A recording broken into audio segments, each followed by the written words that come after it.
Bonjour à tous, il est 7 heures. Bienvenue sur Bonjour Omerta. Aujourd'hui, retrouvez les moments forts de notre entretien avec Charles Onana, où il décrypte les rapports entre les pays européens et les pays d'Afrique. Est-ce que ça veut dire que les Africains considèrent finalement l'Occident, on voit sur votre couverture Vladimir Poutine, mais il y a évidemment les leaders européens, il y a maintenant Donald Trump, comme un bloc monolithique qu'ils rejetteraient, ou est-ce que dans cet Occident, finalement, ils ont opéré un tri, certains leaders, certains pays, je dirais, sont considérés comme des partenaires potentiels, et certains autres sont au contraire rejetés? Alors, en fait, c'est le rejet n'est pas, le rejet des États ou le rejet des citoyens, occidentaux ou français. Le rejet, c'est le rejet de la politique et c'est dans un processus long. Le problème, c'est que, quand on dit Occident, en général, pour les Africains, ils voient la France, la Grande-Bretagne, les États-Unis et l'Union européenne. C'est un peu ce quatuor-là qu'on voit en général quand on parle de l'Occident. Parce que du fait de leur omniprésence, évidemment sur le plan géopolitique, sur leur interférence dans la politique intérieure de ces pays-là, mais aussi dans les rapports bilatéraux et multilatéraux qu'ils ont avec ces institutions et ces États. Donc, il se trouve que au cours de ces 30 dernières années, pour ne pas on peut remonter un peu plus loin, mais au cours de ces 30 dernières années, c'est-à-dire après, le deuxième grand basculement, après les indépendances qui était, la chute du mur de Berlin et les conférences nationales et etc. Et surtout le processus de le discours de la Baule de François Mitterrand sur la démocratisation des régimes, ces pays ont observé que les dirigeants qu'ils rejetaient en général, étaient soutenus par les États-Unis, l'Union européenne et la France de manière générale. Et ils ont observé ensuite que lorsqu'il y avait des événements de politique intérieure comme des élections, euh, quelquefois la France pouvait intervenir, l'Union européenne pouvait intervenir, les États-Unis pouvaient intervenir pour prendre position sur des questions de politique intérieure. Ils se sont rendus compte qu'il y avait un problème qui est d'ailleurs un des principes qu'on défend bien en Occident, c'est le respect de la souveraineté, etc. Et de la liberté des États et des peuples à choisir leurs dirigeants.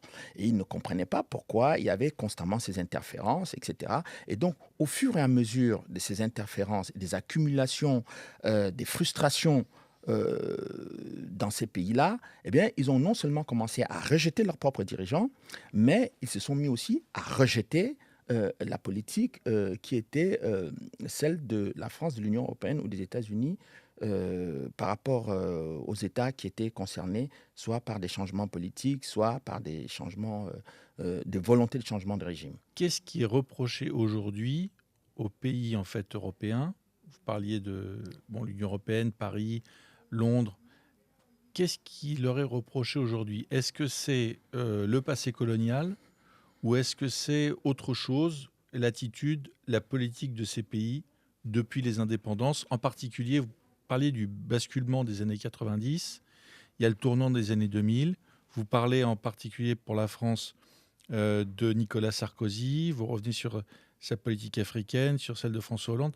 Qu'est-ce qui concrètement pose problème aux Africains? Alors, plusieurs choses. D'abord, on peut parler de ce qui a été le cheval de bataille de beaucoup de pays européens, de l'Union européenne à l'époque, avant l'Union européenne, la communauté économique européenne, qui était l'aide au développement. Bon, donc dès la période des indépendances, la communauté économique européenne voulait construire le marché commun, etc. Donc, qu'est-ce qu'ils ont mis en avant? Ils ont mis en avant, pour obtenir les matières premières africaines et les ressources naturelles, ils ont parlé de l'aide au développement. Donc, il se trouve que cette aide qui, soi-disant, était envoyée aux pays africains n'a jamais réussi à développer ces pays. Premièrement. Deuxièmement, les Français ou les Européens de manière générale sont surpris de voir les pays africains de plus en plus pauvres, et alors que eux, on leur dit, ici, en Occident, on leur dit de mobiliser des fonds pour soutenir ces pays-là. Donc, les populations françaises ou européennes ont l'impression que l'Afrique est un gouffre financier, Mais dans le même temps, ils ne savent pas que, en fait, les entreprises européennes ou occidentales ou les multinationales américaines sont dans le pétrole, le pétrole dans les minerais, toutes sortes de les ressources minières, que ce soit le diamant, l'or, le coltan aujourd'hui, etc. Donc, toutes ces ressources-là qui sont quand même, l'Afrique, de ce point de vue, regorge comme on dit, d'importantes ressources pétrolières et minières.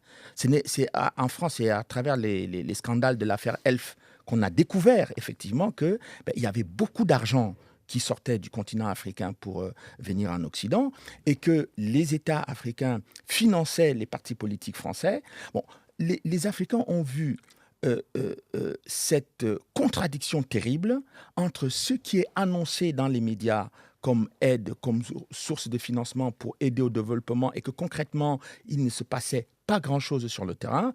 Et en contrepartie, ils voyaient quand même que beaucoup de ressources de leur pays sortaient constamment du continent africain pour aller en Occident. Donc, cette question d'aide au développement qui a été ce que moi j'appelle un leurre, qui n'a pas été un élément de vérité dans les rapports entre l'Europe et l'Afrique, est un élément fondamental. Le deuxième élément groupe d'éléments, c'est quand je parlais d'ingérence tout à l'heure, c'est que quand on voit ce qui se passe en Côte d'Ivoire en 2004 déjà, parce que là, on a eu quand même affaire à une action extrêmement dangereuse, puisque 9 militaires français ont été tués à Bouaké, en Côte d'Ivoire, suite à un bombardement. Et jusqu'à aujourd'hui, la justice française ne parvient pas à faire la vérité, sur la lumière sur cette affaire. Moi, à l'époque, quand j'enquêtais sur cette affaire, j'avais interrogé le ministre de l'Intérieur du Togo, qui avait arrêté les 9 Biélorusses qui étaient des pilotes qui travaillaient pour les forces aériennes ivoiriennes. Et ce ministre de l'Intérieur togolais m'a dit, j'ai saisi les services de renseignement français, j'ai saisi le ministère de la Justice, j'ai saisi le ministère de la Défense, j'ai saisi le ministère des Affaires étrangères, et en leur disant, je suis en possession des mercenaires qui ont bombardé le camp français de Bouaké, eh bien, aucune de ces institutions n'a donné suite. Donc, il y avait déjà une détention provisoire de presque 14 jours, donc il a été obligé de libérer ces mercenaires qui ont été remis au consulat biélorusse à Abidjan. Mais à l'époque, lorsque les juges ont ouvert ce dossier, on a demandé à Michèle Alliot-Marie, qui était à l'époque ministre de la Défense, ce qui s'est passé. Elle a dit qu'il n'y avait pas de base juridique pour les arrêter. Alors qu'en 2003, c'est le président Chirac lui-même qui avait signé un texte permettant effectivement qu'on puisse arrêter. C'était un texte de député, on appelait ça le texte Pelcha, qui permettait de pouvoir arrêter des mercenaires de surcroît qui ont tué ou qui sont soupçonnés d'avoir tué des Français. Donc, il aurait été beaucoup plus judicieux de faire venir ces Biélorusses en France pour qu'ils disent qui a donné l'ordre de bombarder le camp militaire français de Bouaké, parce que Michèle Alliot-Marie avait clairement dit que c'était le président Gbagbo. Or, cette affaire, pendant que le président Gbagbo a été à La Haye, n'a jamais été amené devant les juridictions pour dire qu'effectivement, juge-le pour avoir donné l'ordre de tuer des militaires français. Et donc, les juges français ont demandé la déclassification des documents, notamment le rapport de l'ambassadeur de France, M. Le Lidec, à cette période-là. Eh bien, ce rapport n'est jamais venu entre les mains de la justice française. Donc, il est donc évident pour des Ivoiriens que les autorités françaises de l'époque dissimulent des choses par rapport à cette situation. Et la deuxième chose, évidemment, c'était le renversement du président Gbagbo lors des élections de 2011, qui relevait entièrement de la compétence des juridictions de Côte d'Ivoire et des institutions ivoiriennes. Comment vous expliquez que, pour dire un mot sur la colonisation, il n'y ait pas ce qu'on trouve en Algérie, c'est-à-dire une espèce de guerre historique, de guerre pour la repentance, ça n'existe pas quasiment en Afrique subsaharienne. C'est des débats qui agitent un peu le Maghreb, l'Algérie en particulier, mais qui n'existent pas en Afrique noire. Comment est-ce que vous l'expliquez? Eh bien, vous mettez le doigt sur un élément très intéressant qui permet effectivement d'amener un certain nombre de dirigeants français à revoir les arguments qu'ils avancent régulièrement sur l'Afrique, sur le sentiment anti-français. Écoutez, dans tous ces pays-là, malgré ce qui s'est passé pendant l'époque coloniale, parce qu'il faut quand même rappeler que lorsque la France s'est retrouvée occupée en juin 40, eh bien, le général de Gaulle a pu compter pour la première fois sur les Africains. Parce que le noyau, la base de ce qu'a été la France libre, c'était quand même... L'armée d'Afrique. C'était l'armée d'Afrique. Donc, le général de Gaulle a raconté cet épisode dans ses mémoires, mais la plupart des historiens français qui ont travaillé sur cette question ont occulté, en quelque sorte, le rôle des tirailleurs africains, alors qu'en France, il y a des cimetières des tirailleurs sénégalais, des jeunes gens qui sont venus mourir pour la liberté et la dignité du peuple français. Donc, quand on regarde donc aujourd'hui ce qui se passe dans ces rapports à la fois liés à l'histoire coloniale, liés à la décolonisation, eh bien, les Africains ont toujours pensé qu'à un moment donné, des dirigeants français vont réfléchir à ce que l'Afrique a pu apporter, que ce soit en termes de ressources naturelles, pour le développement ou le progrès, on pourrait parler par exemple tout à l'heure du Niger, etc., de ce que l'Afrique a apporté, aussi bien pendant l'occupation, la libération, que en termes sur le plan économique. Et même en plus, sur le plan international, parce que l'Afrique francophone a toujours apporté les voix à la France pour avoir adopté des résolutions au Conseil de sécurité de l'ONU. Le poids des pays francophones a toujours été très important et très positif pour la France. Donc, les Africains ont constaté qu'il n'y a pas de retour d'ascenseur. Et donc, cette absence de retour d'ascenseur a amené progressivement les Africains à ne même pas vouloir faire un débat sur l'histoire coloniale. Parce qu'ils se sont dit, ça ne sert à rien, puisque sur le plan historique, on ne reconnaît pas leur contribution. Sur le plan économique, on ne reconnaît pas qu'ils apportent quelque chose. Et donc, évidemment, ils sont toujours présentés comme des éternels assistés. En fait, l'Afrique est, pour beaucoup d'Occidentaux, une sorte de gouffre financier. Et pour les Africains, c'est insupportable d'avoir ce type de statut, alors qu'en fait, c'est un statut qui ne correspond pas à la vérité. Alors c'est très intéressant dans votre livre, et vous l'avez évoqué il y a quelques instants, vous parlez comme ça d'un petit groupe, moi je l'appelle les visiteurs du soir, mais qui est constitué de personnalités politiques et économiques de premier plan, françaises, et qui sont comme ça, qui sont un peu la boussole de la politique africaine de la France. Pour Nicolas Sarkozy, mais pour Emmanuel Macron, on a l'impression que c'est le même groupe et que ce groupe, en fait, choisit ses causes. Il a ses candidats en Afrique. Bien Vous sûr. parliez d'Alassane Ouattara, mais c'est un peu le même groupe qui soutient Paul Kagame. Est-ce que la colonne vertébrale de la politique française aujourd'hui, ce sont ces gens qui ont de très grandes responsabilités, mais qu'on ne voit pas et qui, je dirais, agissent par idéologie, par intérêt économique, dans le même sens d'ailleurs que les démocrates américains. Est-ce que on peut présenter les choses comme ça? Bien sûr, tout à fait. Vous avez raison de présenter les choses comme ça, parce qu'en fait, la politique, les relations franco-africaines ont été prises en otage depuis longtemps par des groupes d'intérêts privés au détriment de l'intérêt général. C'est après Jacques Chirac, ça, la bascule et l'arrivée de ce groupe, c'est la fin du... Il avait déjà commencé depuis longtemps, même sous le général de Gaulle.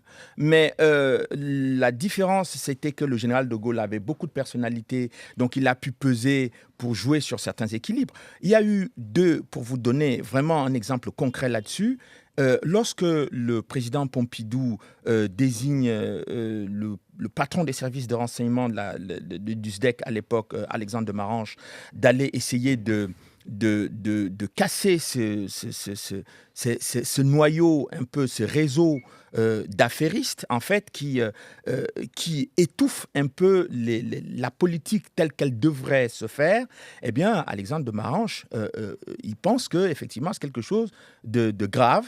Mais quand il arrive sur le terrain, il se rend compte que c'est infaisable. Et